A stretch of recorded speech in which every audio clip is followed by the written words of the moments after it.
जय भोलेनाथ। नागपंचमी की पौराणिक कथा। प्राचीन काल में एक सेठ जी के 7 पुत्र थे। सातों के विवाह हो चुके थे। सबसे छोटे पुत्र की पत्नी श्रेष्ठ चरित्र की विदुषी और सुशील थी, परंतु उसके कोई भाई नहीं था। एक दिन बड़ी बहू ने घर लीपने को पीली मिट्टी लाने के लिए सभी बहुओं को साथ चलने को कहा, तो सभी डलिया और खुरपी लेकर मिट्टी खोदने लगी। तभी वहाँ पर एक सर्प निकला, जिसे बड़ी बहू खुरपी से मारने लगी। यह देखकर छोटी बहू ने उसे रोकते हुए कहा, इसे मत मारो, यह बेचारा निरपराध है। यह सुनकर बड़ी बहू ने उसे नहीं मारा। तब सर्प एक और जा बैठा। तब छोटी बहू ने उससे कहा, हम अभी लौट कर आती है, तुम यहाँ से जाना मत। यह कहकर वह सबके साथ मिट्टी लेकर घर चली गई और वहाँ कामकाज में फंसकर सर्प से जो वादा किया था उसे भूल गई। उसे दूसरे दिन वह बात याद आई तो सबको साथ लेकर वहां पहुंची और सर्प को उस स्थान पर बैठा देखकर बोली, सर्प भैया नमस्कार। सर्प ने कहा, तू भैया कह ही चुकी है, इसलिए तुझे छोड़ देता हूँ, नहीं तो झूठी बात कहने के कारण तुझे भी डस लेता। वह बोली, भैया मुझसे भूल हो गई थी, उसकी क्षमा मांगती हूँ। तब सर्प बोला, अच्छा तू आज से मेरी बहन हुई और मैं तेरा भाई हुआ, तुझे जो मांगना है वो मांग ले। वह बोली, भैया मेरा कोई भाई नहीं है, अच्छा हुआ जो तू मेरा भाई बन गया। कुछ दिन व्यतीत होने पर वह सर्प मनुष्य का रूप रखकर उसके घर आया और बोला कि मेरी बहन को भेज दो। सबने कहा, इसके तो कोई भाई नहीं था। तो वह बोला, मैं दूर के रिश्ते में इसका भाई हूँ, बचपन में ही बाहर चला गया था। उसके विश्वास दिलाने पर घर के लोगों ने छोटी को उसके साथ भेज दिया। उसने मार्ग में बताया कि मैं वही सर्प हूँ, इसलिए तू डरना नहीं और जहाँ चलने में कठिनाई हो वहाँ मेरी पूंछ पकड़ लेना। उसके कहे अनुसार ऐसा ही किया और इस प्रकार वह उसके घर पहुँच गई।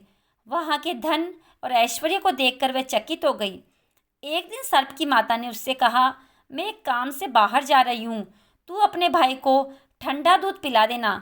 उसे यह बात ध्यान न रही और उससे गर्म दूध पिला दिया, जिससे उसका मुख बुरी तरह जल गया।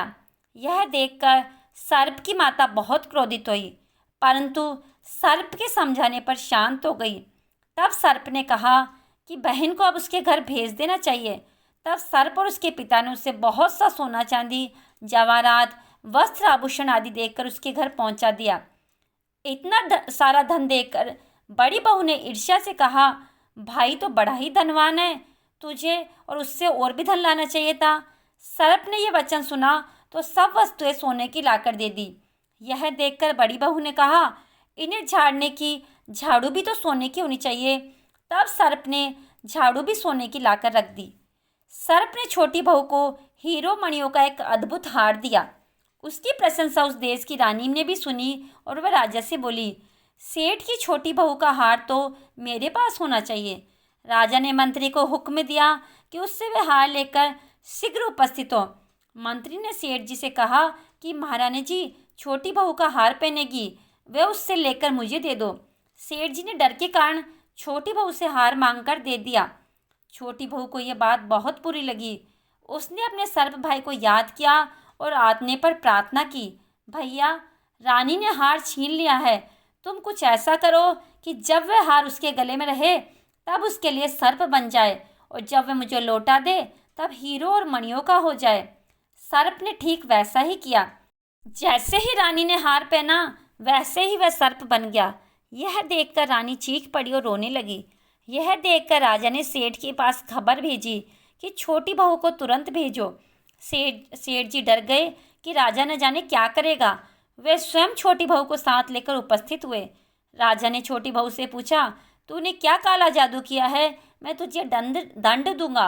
छोटी बहू बोली, राजन धृष्टता क्षमा कीजिए, यह हार ही ऐसा है कि मेरे गले में हीरो और मणियों का रहता है और दूसरे के गले में सर्प बन जाता है।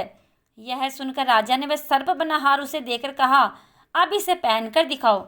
छोटी बहू ने जैसे ही उसे पहना वैसे ही वह हीरो मणियों का हो गया। यह देखकर राजा को उसकी बात का विश्वास हो गया और उसने प्रसन्न होकर उसे बहुत सी मुद्राएं और पुरस्कार में दी। छोटी बहू अपने हार और मुद्राओं सहित घर लौट आई।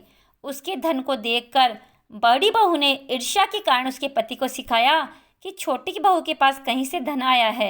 यह सुनकर उसके पति ने अपनी पत्नी को बुलाकर कहा, ठीक ठीक बता दे कि यह धन तुझे कौन देता है।